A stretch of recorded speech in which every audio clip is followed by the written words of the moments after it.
You say that the patriarchy is hurting men and women. Yes. Okay. What is the patriarchy? So there's a lot of different definitions of patriarchy. The way that I would personally define it is like a system.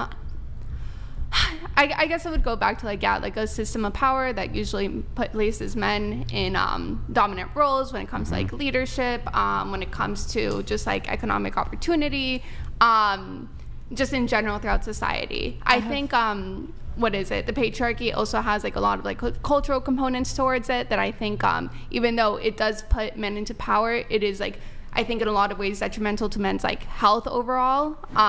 So for example, like in our society, a lot of things that we consider to be integral to being a leader, I don't think actually follow leadership and actually are like really bad for the individual. Like? So this idea of, for example, somebody who doesn't show emotion, like stoicism, but to the extreme, right? People often are like, oh, you see that person, that means that they're so rational, that means that they're so logical because they're not showing any emotion. But that doesn't necessarily mean that internally that's what's going on, right? That's why you have like people who go into like, you know, you'd never know it, but then they commit self-deletion, right? Is stoicism something which is considered preferable in a leader? I would argue that our culture as a whole, they see people who are like extreme stoicism, emotionalists. I'm not sure about that. I think the way I would say like leadership, you would be looking at things like charisma. Charisma would be a really big one. That would be something that people would gravitate towards. Good decision making, confidence, competence, all of those things I would kind of put in as leadership skills. I'm not sure that people really gravitate towards extreme stoicism. The reason, or a big or reason, emotionalists. In fact, I think that the reason you call them charismatic leaders, right, is because in leadership roles, when people are very charismatic, they tend to have people drawn and attracted. Let me phrase it this way. Yeah. Do you think a person who showcases sadness, do you think society in general would look down on that person, up on that person, neutral to that person? Depending on the situation. If for instance, for men, I think that the only time it's really appropriate for them to cry is in extreme cases. So I always give the example of like somebody closest to you dies, or a close personal friend dies, and that's basically it. That's about the only times that you're really allowed to cry about anything. But there's good reasons for that. And one of the good reasons for that is, especially if you're the leader of a family, right? You don't really want to be falling apart very often. And you do have to kind of hide your emotions a bit so that you can lead your family correctly. Your children look up to you. Everybody looks up to you. You have to make sure that you're leading the household in a correct way so that everybody has confidence in your competence. Yeah, I understand where you're coming from. And I do agree that stability is like a good showcase of being a leader. But then to me, being able to only cry when somebody dies, that for me takes it to a little bit too much of an extreme. I think that there are other scenarios that make sense for you to cry. Well, hang on. Let's focus on the one thing at a time. So let's just take the like over emotion or whatever. Okay? Do you think that men view women who cry very differently than how women view men who cry? Yes, and I think that's wrong. Yeah, but you might think that it's wrong, right? But could there be a biological sense of reason for why that might be? I assume that the argument you're going to get to is that like, men are supposed to be protectors, and if a person's crying, can they protect you? No, I think that it's actually different. I think that crying for women can also be a form of self-defense and manipulation, whereas physical strength can't be. Grid 1 So Motorsports I think that they'll often employ what are called As an actual rich old white man, I disavow any control over Pixie. She created her own Treyrick. I also disavow any oppression of anyone, and feel personally attacked. You know nothing of my work. Oh my gosh. All right.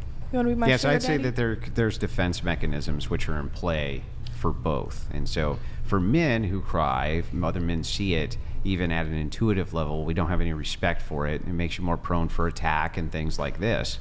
Whereas for women, they can often be employed to great use against men who are a much stronger sex. Whereas if you were to take a look at this for how women perceive other women who cry, they seem to be able to see through the bullshit super quick, right? They're like, that bitch is full of shit. That chick is full of shit. I don't believe her. It's crocodile tears. They seem to be able to see right through it. So I would say that, no, I don't think it's just a matter of your environment trains you what's okay to do when it comes to these types of emotions, but there's something which is ingrained. Yeah, I don't know like to what degree or what level we will agree or disagree with this on. I think I do kind of strongly disagree, and I guess I strongly disagree because I do think human or emotions I think are a very normal part of human processing. Yeah, I'm not Being saying able that they're to not. Yeah, I don't mean to cut you off. Go ahead. I think emotions are a very normal part of human processing, and I think part of that is like being like crying, happiness, sadness, excitement, anger. And I think in our society, we punish men when they show the sadness. We view them as weak. Yeah, but and I women don't punish them as women punish them. Yeah, women. If you want to say if we're gonna go back to talking about the patriarchy and stuff like that, women definitely uphold the patriarchy. No. What I'm saying ways. is that it's not. I'm not sure that what you're talking about really as a patriarchy is some kind of fundamental system or a bunch of people trying to stay in power, as much as it is the way that humans actually interact with each other, because we're distinct, ontologically different creatures. Would you say that it's maybe like a better description? Because there were matriarchies. It was just like patriarchies consistently outcompeted. There really weren't ever matriarchies. There were matriarchs, but they really, all of their force conditions for the monopoly on force were still upheld by men. So this isn't totally true. What we actually see when you go back to like Paleolithic eras of like Homo sapiens is that patriarchy was just more effective at like coordinating war efforts. Like they just killed everyone else. In Paleolithic societies especially, what you mostly see are chiefs, and you see men who are high-level men. You don't see matriarchs. So you did. The problem is that you did. You didn't. Where? Okay. Name a culture. I actually don't know the names of any Paleolithic culture specifically. But you do know that there was matriarchs in them. Absolutely. So like if you go, so there's a really good book I'd recommend. It's called Sapiens. It's by Yuval Harari, and it tracks basically the evolution of like Homo sapiens psychology specifically, because we need to understand that, like, for example, a secular argument for Abrahamic religions is that it's been, bar none, the most evolutionarily successful at setting up the best societies ever, which is why it's the most dominant thing. It's not this like crazy evil thing. The same thing with patriarchies. It's reasonable to presume, especially when you get into like these lost tribes and we do see matriarchies, not as often, but often enough, that there were lots of matriarchies, but the reality is that the patriarchy was fundamentally a more competitive organizational system. Let's grant for a second that even that's true. That there was matriarchies within Paleolithic societies. Okay, I'll grant you for the sake of argument. In recorded history, of which there's about 6,000-7,000 years, there could be some things pre that, but we had like the Library of Alexandria burned down, so we don't know. We lost a lot. Okay, so we don't really know how far back it goes. Since this is true, and we only can go back about 7,000 years, if you look at that record, there's not really any matriarchies anywhere. I agree. I would say like it seems to be the case that like when tribes were just forming to a space where they were like family competitors against one another, that seems to be where matriarchy dominantly lost. Yeah, so then I just want to be clear that like conditions of matriarchies society aren't inherently biological. Like patriarchy isn't inherently biological. It's just more competitive. If since the conditions have existed for societies, actual societies, the way that we understand them, which is not tribal throw spirit things anymore. It hasn't been for thousands of years. We've had the coalition of societies. We have not seen that formula. What we've seen instead is a strong patriarchate everywhere in the world, basically at all times. Sure, but basically the always. Is a lot less masculine than we like to act like it is in many ways. Like this is actually one of my biggest frustrations with feminists when they talk about patriarchy, is that the most successful patriarchies were patriarchies that could socially organize large groups of people, and they did so through the inventions of state and the inventions of things like religion. These are fundamental to coordinating people beyond 250 bodies. I don't understand how that's not masculine. Because social coordination and social cohesion and like making social groups work is almost always attributed to being a feminine trait. No, it's not. Of course it isn't. In literature, no, it's not. Listen, who's organizing the home? Who's organizing corporations? Who's in charge? It is men. Who's in government? Yeah. All these are all orders for social organization. Exactly, because men are allowed to be feminine, and feminine and masculine traits are both necessary for flourishing societies. You're saying that you're only assigning it as being feminine, even though when we're looking at the historic record, it doesn't seem like it's feminine at all. It seems like it's a very much a masculine trait to be able to do mass organization, especially of other men. Especially of other men. A thing of which you almost never see women do. Or masculine? Organization? Mm-hmm. I don't know. It could be a neutral. Who thinks, but like, I think keeping that people together? I think the way it's done is masculine or feminine. I think that the way women could do it through forms of manipulation, backstabbery, secret telling. There's no way like that women could this. do it in like a neutral to positive way. They can, but it's not often done that way. I mean, that's not true. If we look at family It lines, is true. who's that one that like everyone goes to? When grandma dies, the family's fucked because she was like the main person coordinating these things. Unless- we come from a long line of strong Yeah, women, right? but sometimes- women are yeah, no, often social no. coordinators. Who's We're most talking, HR? but Who's we're talking most about in mid-management? society. You're I giving am these talking little about tiny society. outliers for individual family units. We're talking about the majority of society, the majority of human history that's recorded. Men rose to the top in all majority, the things, majority yes. of societies were completely and totally organized by men. That And doesn't not make only it were not a they feminine organized trait. by men, but the way in which they were organized, which was with kind of the cracking of the whip, right? Here's what the Spartan warriors are going to do. Here's what our If army's you going think to do. that it was Here's just the cracking of the whip, then you have a really bad understanding of how I'm like, not the saying it Spartan was army just went. anything. Well, I'm giving you an example I of know. how this is Is it definitely possible? not a feminine trait. Because I feel like we're disagreeing on something that we don't need to. Is it not possible that most of the patriarchies were predominantly run by men, because men tend to be more extreme at most things, incorporated both feminine and masculine traits, even though it was still a patriarchy? No, I wouldn't. No, there I don't any think way- so. I think that even here, kind of the semantic distinction needs to be made.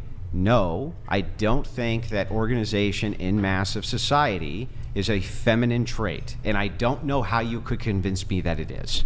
Okay, because we would talk about like the fundamental traits. If organization and social cohesion and empathy are dominantly, well, like you can apply it to masculinities if you want. I don't give a fuck. All this stuff is like socially made and socially organized. Yeah. But when we look back at history, when like literature talks about like the social cohesion agent or the organizing agent, it's oftentimes the women. They're given like nurturance role. They're given in like collection and like organization roles. That's why even in our society we see hang women. on. Hold on, you gotta let me Okay, finish. go ahead. This is why even in our society, what do you see like dominating HR? One of the most important human organization groups. I gotta Dominantly push women. back again. I think that what you're talking about here is support roles. So yes, women are great in support organizational roles, but here's what they're not great at. They're not great quartermasters. They're not great equipment masters. They're not great at organizing armies. They're not great at any of that. What they are great is at smaller tasks like paymasters, organizing for food, organizing for cookware, things like this. Though before we, could organize women to do cooking, basically the Roman legions would go around and actually collect food themselves. But what I'm saying to you is that no, I think that for smaller tasks, for support tasks, yes, nursing, things like this. But I think that when it comes to the overarching society and how it's organized, yeah, I would say that it's definitely masculine. Same thing, churches organized societies in a big way. You cited that yourself. Sure. Those What were do you think basically my position always run is? by men everywhere. Sure. What do you think my position is? Well, I think that you're trying to say that organization is a feminine trait. Okay. Do you know the rest of my take with that, or is that the main part? Well, I mean, this is what we're arguing over. Sort of. We're arguing about masculinities and femininities. That's what we're talking about. But you're saying that mass organization is more of a female or a I said, feminine no, trait. I didn't say mass organization. I said organizing people based on social structures is dominantly more feminine. It seems to be a more feminine trait not because women do it more often. It's exclusively, do you know what the word arete means? I'm sorry if I'm being super nerdy. And it's okay if you don't. It's like a really obscure word. Okay, arete was this concept in the Greek that was like, it's this idea of like the most important cultural value. And the way that we tend to like look at cultures is by what their literature writes about. When you look at the literature when it comes to like social connection, social organization, and social glue factors, typically that the literature that our society is based on puts women in that role dominantly, whereas things put like 'em in- protectiveness, leadership is often where men, that would be something that we would call a masculinity. Yeah, but the leadership and mass organization, this is exactly what I'm saying, in fact. So you're talking about minor support rules for organization. You're talking about things like nursing and talking childcare, about- things like this. No. But when you're doing actual organization of men, I'm talking about forms. Which forms? I'm talking about like platonic forms. Yeah, but why would you say platonic forms and then look at modern civilization? That's what you just cited. Okay. Sorry, I think I lost you there. When I'm saying I'm looking at platonic forms, you're saying like, yeah, but women do this role. And I'm saying that's not what I'm talking about. I'm talking about the emergent themes that societies ascribe to masculinity versus femininity. And I'm telling you that those themes in line with masculinity definitely have to do with the roles of leadership. Massive armies and the organization of those massive armies, the organizations of churches, the organizations of building of infrastructure, the organizations of all of these things. This is not masculinities. These are not forms. These are things that men are doing in the patriarchy. When we're talking about masculinity, we're talking about character traits typically. We're talking about things like protectiveness, leadership, aggression. Assertiveness is typically associated with masculinity, whereas with femininity, it's typically empathy, right? Nurturance. These are things that are attached to each of these concepts. You can pop these with like, this is how I attribute these things. Fine. But what I'm saying is that as a matter of record, it is not the case that women really are the ones organizing anything in society. So if that's just the point that you want to add that as a feminine trait, fine. I'll concede it just to move the conversation on. That's literally my only point.